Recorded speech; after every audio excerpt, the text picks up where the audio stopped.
Hello Facebook Ads people, my name is Konstantinos and today we're going to discuss about the CBO and ABO campaigns. Which one is actually the best?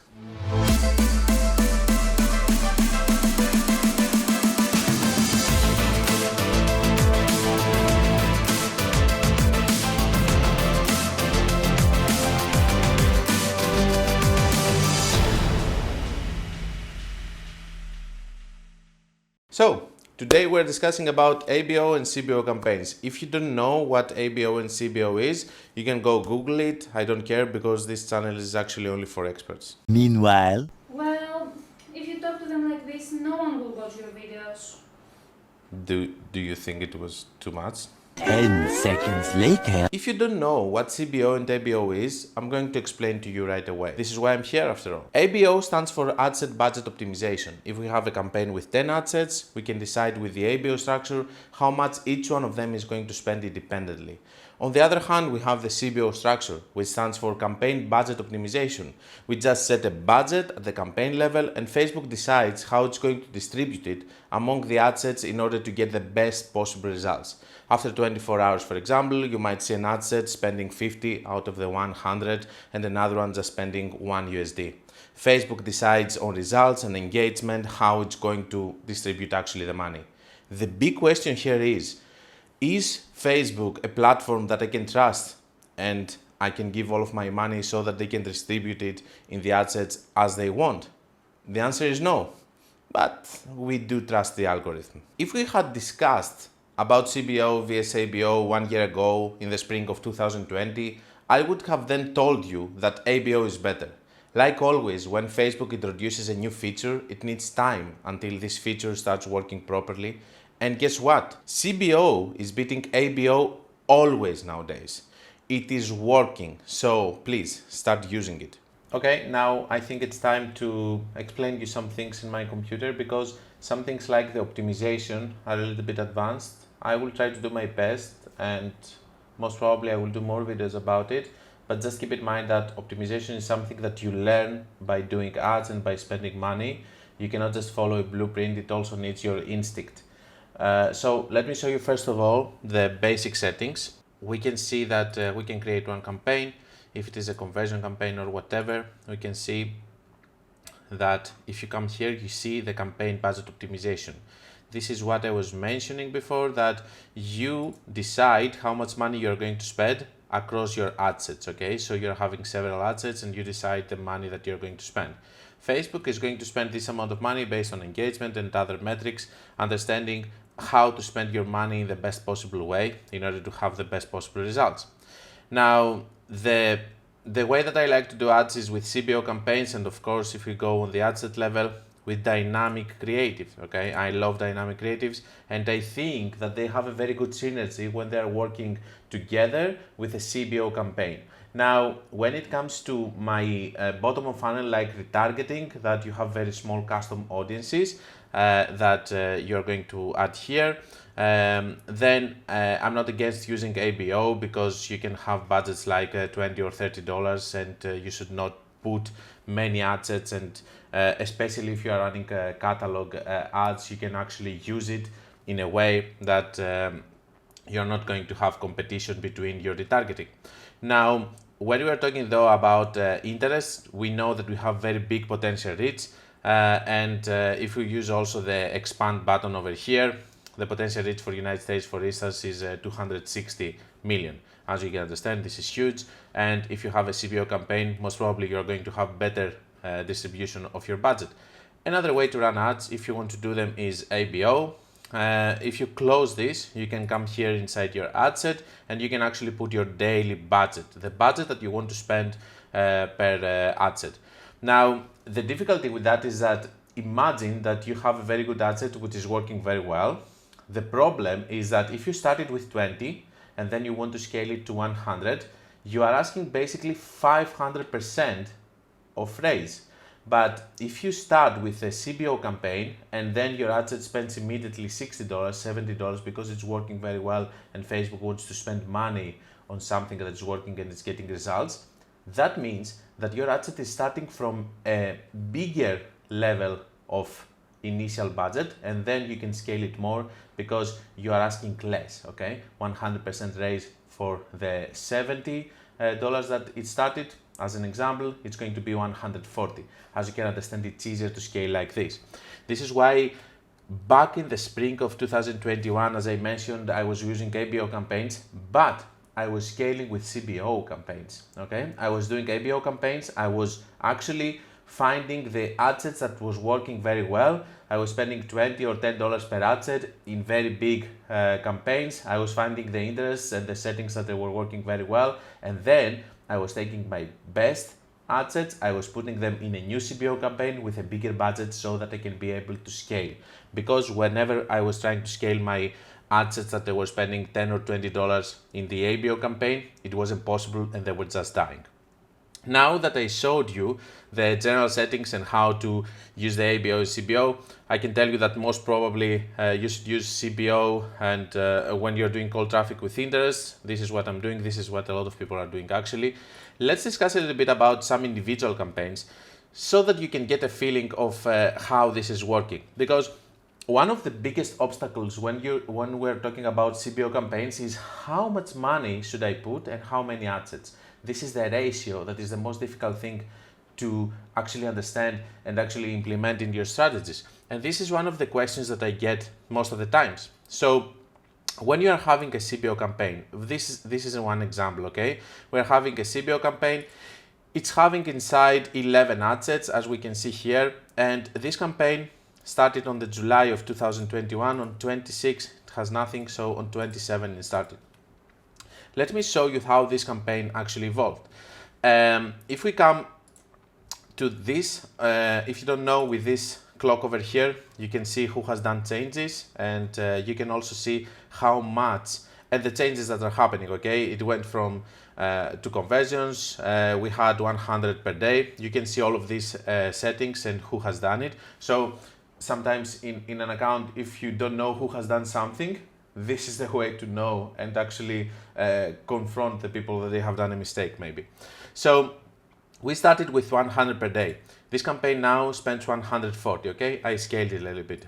The campaign started on 27, and we are going to watch together how it went for 7 days periods, okay? So 1, 2, 3, 4, 5, 6, 7, so 27 to 2, let's see. We have 1.98 on the ROAS.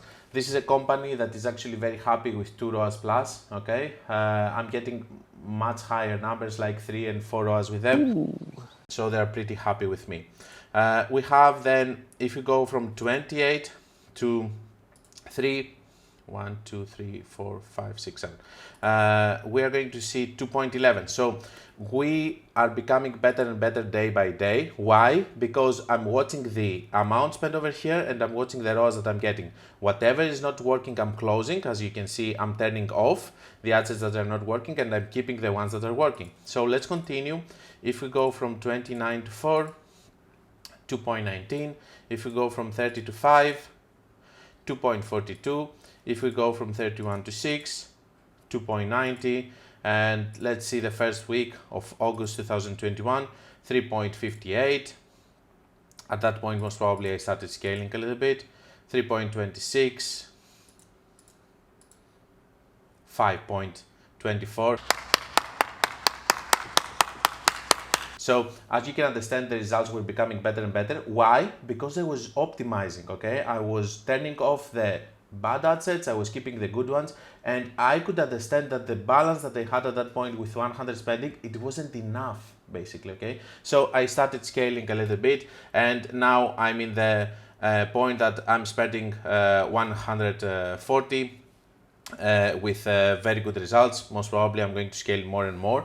When you have campaigns like this, try to scale not more than 20%, okay? This is something that we always say when we talk about this kind of scalings. Don't try to go more than 20% each time, okay? And leave 1 or 2 days period in order for the budget to actually adjust. Now, I'm going to show you one other case which is exactly the opposite, okay? So if we come here on the July of 2021, on 21 we can see that there is no spending in this campaign. If we go on 22, no, basically if we go on 23, we can see that this campaign started spending. Now, the previous example was actually an example that we were having one campaign that was working and with a budget that we started, okay? And then what happened is that we had good results, so we started scaling with the budget of the CBO. What is going to happen if one of your campaigns has a very big budget, it's spending and you're closing ad sets, but it's not having the average return on ad spend that you want? What you're going to do is that you need to find a balance. You need to find a balance between the ad sets that are working and the budget that you can actually spend in order to be profitable. It's not necessary for you to spend 500 and if you're not getting the ROAS that you want. But if you spend 150 and the ROAS that you want, you can do another campaign, and another campaign, and another campaign, or actually you can see my video about relaunches on how to relaunch the same campaign and optimize it all over again. So the point here is for the CBO, if it's working, everything is good. You know, you can scale a little bit and you can close the ad sets. Of course, you can see that one CBO that is working with 2 ROAS, I managed to bring it to 5 ROAS, because if it's working, that means that you can increase the ROAS. If it's not working though immediately with the average ROAS, it means that you need to go in a level that you will find a good ad sets working, minimize the budget to the level that is going to spend enough for this return on ad spend to come, and then work with this budget without increasing it so that you can have some stability for the money that you initially spent in order to actually have profits. Now, we have this campaign over here, which as you can see, it started on 22 of July with a budget of 400. What this campaign is spending right now, if we come here, it's 130. Why? Because it wasn't working with 400, okay? All of my ad sets, they were not good. Some of them were good. I turned off the bad ones, I kept the good ones, and the good ones were able to spend 130 in order to give me the amount of money that I was actually wanting for return on ad spend. Let's see what's happening with this campaign. Let's start gathering again 7 days data. 1, 2, 3, 4, 5, 6, 7. So from 22 to 28, we can see that this campaign had 1.91. This is a company that is having a break-even return on ad spend on 1.5. It's a clothing company, and they have a lot of profit margins. So we're always aiming for 2+ ROAS because they're also spending a lot of money daily. Now, I'm not within my targets with 1.91. So let's see how we're improving. If we go from 23 to 29, we can see 1.87, it's becoming worse. If we go from 24 to 30, 1.91. Let's go from 25 to 31, 1.78. Now it's the point that I'm starting to closing ad sets and actually managing budgets. Let's go until the start. We can see that we are starting to see some results. It means that the ad sets that I'm closing, they're actually starting to, the campaign actually start to give the budget to the ones that they are working. So I'm within my goals. 1.99, I'm still keeping it. 2.01, so you can see that this campaign is actually starting to show some decent results. Okay, 1.94, there we go. 1.97, starting to lose results. 1.9777, let's go more. That means that now I'm in the second phase that I had some results, but it's starting to losing a result, so I need to optimize again. Let's see how that went. 1.50, it's actually dropping. 1.43. 1.57 is starting to climb up again. 160, climb up again. 181. Let's continue. This is for August. 1.89. 1.94, 2.10, we reach again the safe numbers, 217, 1.84, it dropped again after here, so I'm actually managing again the budget. Okay, so it's a constant battle. Okay, what is happening inside here? Now, if we see in the last 7 days, okay, we can see that the results is 2.51. What happened is that out of the 39 ad sets, as I started my campaign, I'm left now with 1, 2, 3, 4, 5, 6 Okay, 1, 2, 3, 4, 5, 6. Only with 6. And what am I doing in order to define what is the budget that I can actually use is I'm going to pick them, filter them by selection. I see that I'm getting 2.51 with them, okay? So I'm fine. The assets that they are remaining and I don't want to close, they are fine. So I'm going to click yesterday, and yesterday I can see that I spent 122. So what my budget is going to be for that?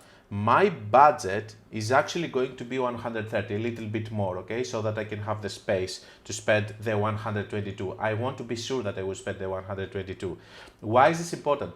Because now I have a balance, okay? I have a balance of amount spent and the assets that I can spend this amount with profitable results. And as you can see over here, in order to achieve that, I'm leaving also this, the 1.27. I'm leaving the 1.74. One of the biggest mistakes that I see that people do is this. They don't understand that you need the quality assets and the junk assets that they're actually going to be the volume. Okay, so you need to have both of them and you care only about the average result. You don't care about the one asset that has 1.27 because at the end of the day, it's bringing you the balance that you want. You need to have this. It's like having more soldiers in the battle, okay? Some of them are not going to be very good, but some of them that are going to be very good, they're going to make the difference. So here, it's very important to understand that you should not close all of your bad assets. You should keep some of them for volume. And when you have a very good balance like now, okay, you can actually adjust the budget to what this team of asset is actually spending so that you can keep spending the same. Another mistake is that when you have a budget of 200, for example, and you close some assets, you need to understand that the remaining budget, okay, that from the assets that you are actually turned off, the remaining budget is going to go to all the other assets that are actually working. This might disturb your balance. That means that you might end up having a campaign which is having assets that are working very well, but now you're giving them more budget because you didn't adjust the budget to your new team of assets and what they can spend in order to be profitable. So, in other words, I know that it needs a lot of work, and I know that most probably all of this is Chinese to some of you. You need to start understanding how it's working. It's taking a lot of time. You need to spend a lot of money in order to understand how it's working. I just wanted to show you some examples, and I will continue showing you examples because I believe that repeated examples are going to help you understand how this is working. But at the end of the day, these are two different ways that CBO is actually working. Number one, it's working very well. You're having your assets, they're optimizing, you can increase your ROAS at that point and start increasing a little bit your budget. If it's not working, you are starting to turning off your assets and you find the ones that are actually working. Remember, you are keeping also some bad ones for volume, okay? Because if you keep only the good ones, you might end up from spending 500 to only 50, okay? We want to spend more. This is why you see the average. And then you are actually adjusting the budget by always watching the last 7 days in order to optimize and have a group of assets and a budget that together they're going to work. That's it. This is how it's working. And one last thing that I want to mention is the ratio between the budget that you are spending on your CBO campaign and the ratio between your assets. You need to know your cost per acquisition, okay? If your cost per purchase is, your average cost per purchase is 20, you need to understand that you need to give enough budget for each of your assets in order to get this amount of results. That's all that I want to say about the CBOs and the optimization. I know it's a little bit of difficult and tricky topic, but most probably we will have more videos that we are going to discuss about it. Last note, it is totally fine to do ABO campaigns for your middle of funnel or bottom of funnel campaigns. There is no reason to push your retargeting assets to compete with each other. To summarize, if you don't use CBO, you should What's the CBO again? Really?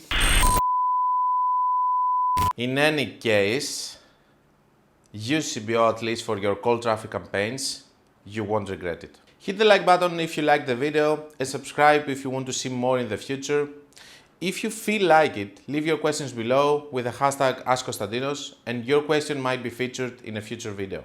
And don't forget that if you want to learn more about Facebook ads, you can read my book or check my courses. Links are below in the description. Until we meet again, be creative and be consistent.